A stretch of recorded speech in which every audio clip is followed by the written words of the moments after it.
Assalamualaikum warahmatullahi wabarakatuh. Saya Yolanda dari kelas E1172 ingin mempresentasikan mengenai kontroversi dalam kebijakan perdagangan dalam materi ekonomi internasional.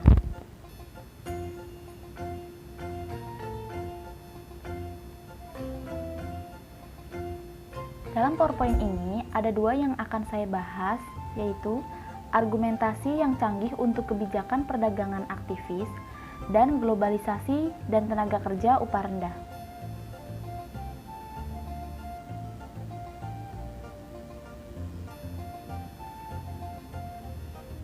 Dua kontroversi mengenai perdagangan internasional muncul pada tahun 1980 dan 1990. Pada 1980, serangkaian argumen canggih untuk intervensi pemerintah dalam perdagangan muncul di negara-negara maju. Dan yang kedua, pada 1990 timbul perselisihan tentang dampak pertumbuhan perdagangan internasional terhadap pekerja di negara-negara berkembang.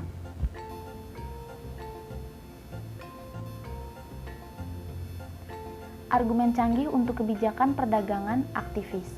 Ada dua jenis kegagalan pasar yang tampaknya ada relevan dengan kebijakan perdagangan negara-negara maju. Yang pertama, eksternalitas teknologi. Dan yang kedua, adanya keuntungan monopoli dalam jumlah tinggi industri oligopolistik terkonsentrasi.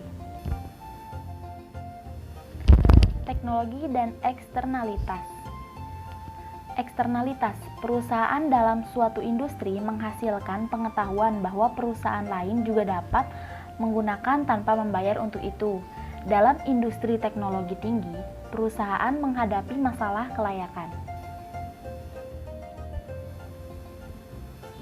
Kasus dukungan pemerintah untuk industri teknologi tinggi. Subsidi kegiatan dengan eksternalitas. Tidak semua kegiatan dalam satu industri, misalnya R&D, yang bertentangan dengan manufaktur harus disubsidi. Seberapa pentingkah eksternalitas? Eksternalitas sulit diukur secara empiris. Masalah kelayakan di tingkat negara sebagai lawan dari perusahaan kurang parah, tetapi masih penting bahkan untuk negara sebesar Amerika Serikat.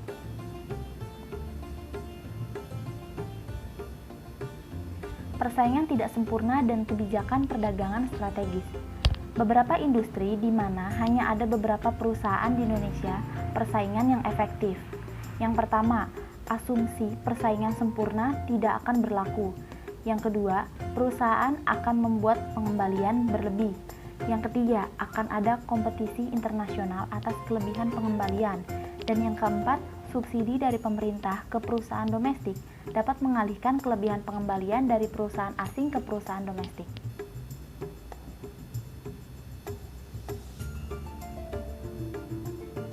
Globalisasi dan tenaga kerja berupa rendah. Naiknya ekspor dan manufaktur dari negara-negara berkembang adalah salah satu perusahaan besar dalam ekonomi dunia selama generasi terakhir. Pekerja yang memproduksi barang-barang ini dibayar dengan upah rendah dan bekerja dalam kondisi yang buruk.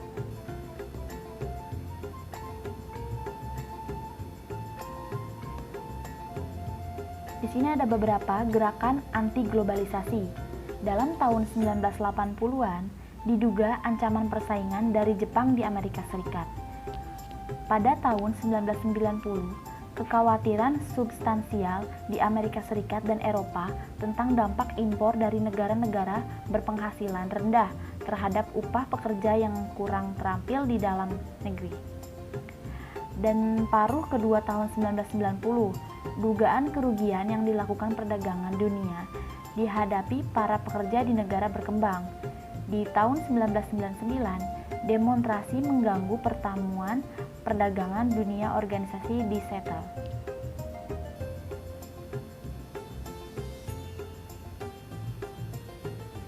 Perdagangan dan upah ditinjau kembali. Aktivis berpendapat bahwa globalisasi membuat pekerja masuk industri ekspor negara berkembang lebih buruk. Para ekonom berpendapat bahwa meskipun upah rendah yang diterima oleh pekerja di negara-negara berkembang, para pekerja itu lebih baik daripada jika globalisasi tidak terjadi.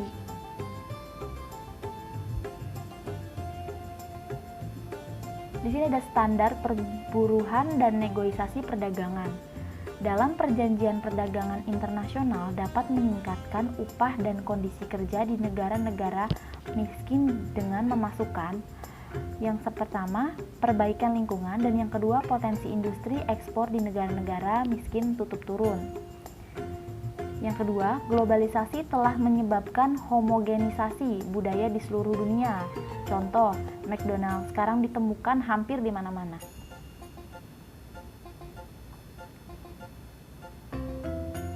Yang terakhir, WTO dan kemerdekaan nasional.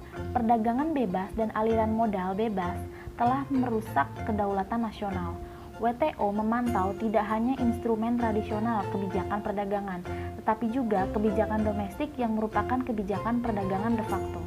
Sekian dari saya. Assalamualaikum warahmatullahi wabarakatuh.